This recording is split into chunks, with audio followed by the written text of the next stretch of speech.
नाज़रीन, जिस तरह से वाक़या CNBC पाकिस्तान की टीम और एक NGO के ऊपर फायरिंग का हुआ है, बराह रास्त पुलिस की जानिब से फायरिंग की गई है, वो मनाज़िर हम आपको दिखाते हैं कि लियारी में इस वक्त ऑपरेशन किस तरह से किया जा रहा है और पुलिस किस तरह से अंधाधुंध फायरिंग करती है।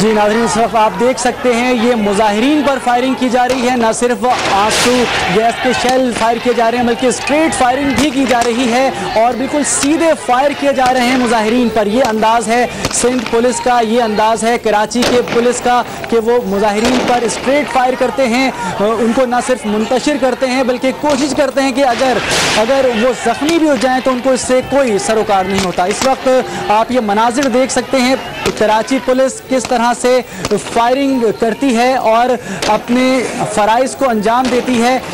न सिर्फ स्ट्रेट फायरिंग, हवाई फायरिंग, आंसू गैस के शेल बेदरेर, उनको नहीं पता होता कि इनकी ये अंधी गोलियां कहां जा रही हैं, किसे लग रही हैं, इससे इनको कोई सरोकार नहीं है।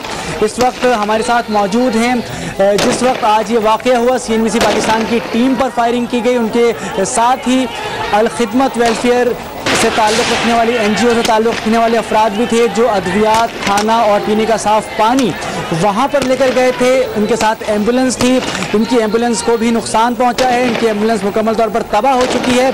इनसे हम बात करेंगे।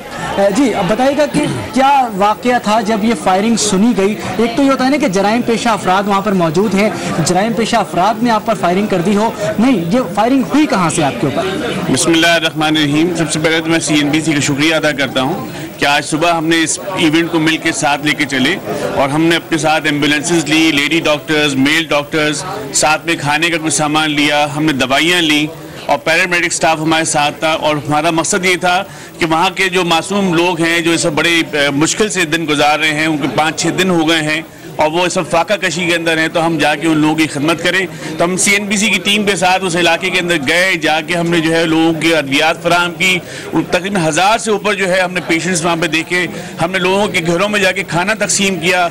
बच्चों के अंदर हमने बिस्किट और चॉकलेट और टॉफ़ी और स्कूल के बस्ते तकसीम किए, सिर्फ इसलिए कि उनके अंदर उनकी ज़िंदगी की रमक उनके अंदर नज़र आए। लेकिन ये सारे काम करके जैसे हम लौटे थे और लौट के अपनी गाड़ियों में आ रहे थे तो पुलिस की बख्तबंद गाड़ियाँ आ गई। उन्होंने जो है वो उस गली के अंदर अफशानी गली के अंदर जो है वो खुलेआम फायरिंग करी और बाकायदा जो है उन्होंने जो है हमारी एम्बुलेंस को भी तबाह किया। हमारी दूसरी एम्बुलेंस की ऊपर जो गोली थी, बाकायदा वो गोली जो है वो आपके फ्यूल बॉक्स के पास से गुजरी, अदरवाइज जो है वो पूरा ब्लास्ट हो जाता।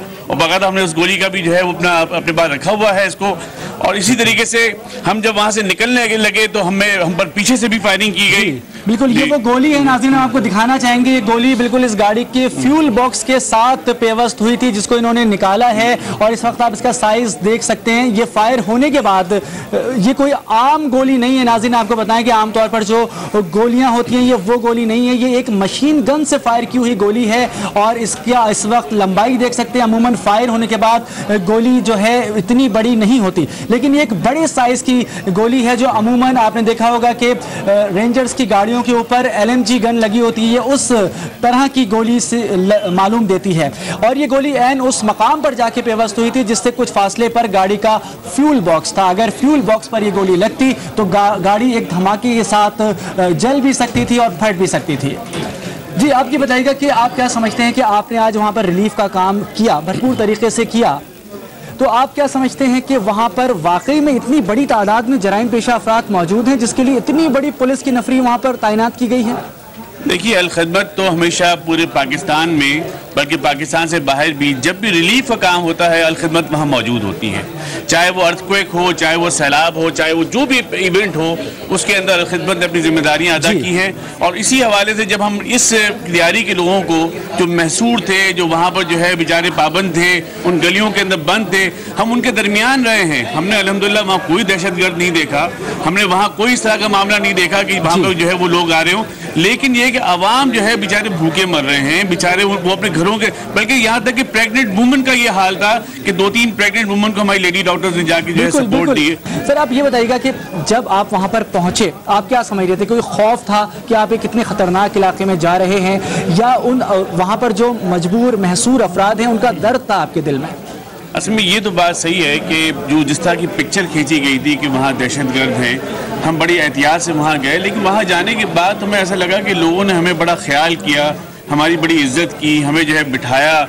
बल्कि जो है उन्होंने जब फायरिंग शुरू की तो उन्होंने अपने घर पेश किए कि आइए हम हमारे घर के अंदर जो है पनाह ले लें ताकि आपकी जानों को खतरा ना हो। तो मैं तो समझता हूँ कि वहाँ तो लोगों ने बड़ा ख्याल किया। फिर हमने भी जाहिर बात उनका बड़ा ख्याल किया। ये हम गए भी इसी हवाले से थे कि जितना खाना हम लेकर गए हैं उन बच्चों के दरमियान उनको तकसीम कर सकें। जो दूध लेकर गए हैं बच्चों के लिए हम बस्ते लेकर गए हैं, बिस्किट और टॉफ़ियाँ लेकर गए हैं, वो हम उनके दरमियान तकसीम करें। और जिस वक्त मैं आपको बताऊँ, मैं तो वाकई CNBC की टीम और ख़ासतौर पर आपकी जो प्रोड्यूसर और आपके जो सना है, माशाल्लाह मैं देख रहा था किस अच्छे अंदाज से जो है वो सारी चीज़ों को वो जा रहे थे, बात कर रहे थे। हालांकि उस जगह पे वैसे बड़ा खौफ आता है, लेकिन वो इतने लोग थे, वो आपका अपना ज़ाती तौर पे ख्याल कर रहे थे, मेहमान समझ के बात कर रहे थे। ये फरमाइएगा कि ऑपरेशन अपनी जगह हो रहा है, पुलिस का और गवर्नमेंट का मौक़िफ़ अपनी जगह है, हम उसकी बहस में नहीं पड़ते कि ऑपरेशन सही है या गलत है, लेकिन हम तो ये जानते हैं कि वहाँ पर जो बच्चे हैं, ख़वातीन हैं, बेगुनाह अफराद हैं, मासूम लोग हैं जो गुज़िश्ता 7 रोज़ से भूखे प्यासे हैं। हुकूमत की जानिब से दावा किया जाता है कि सदर पाकिस्तान ने रिलीफ के लिए खुसूसी हिदायत दी हैं। कोई रिलीफ होता हुआ नज़र आ रहा है वहाँ पर? मैं तो उन गलियों में घूमा हूँ, एक गली में जाके मैंने देखा है, वहाँ मुझे रिलीफ नाम की कोई चीज़ नज़र नहीं आई। अलबत्ता ये कि जब हम गए हैं तो उन्होंने थोड़ा बहुत सुख का सांस लिया है कि कम से कम जो है वो उनकी पेट की आग बुझाने के लिए कोई चीज़ तो मौजूद थी।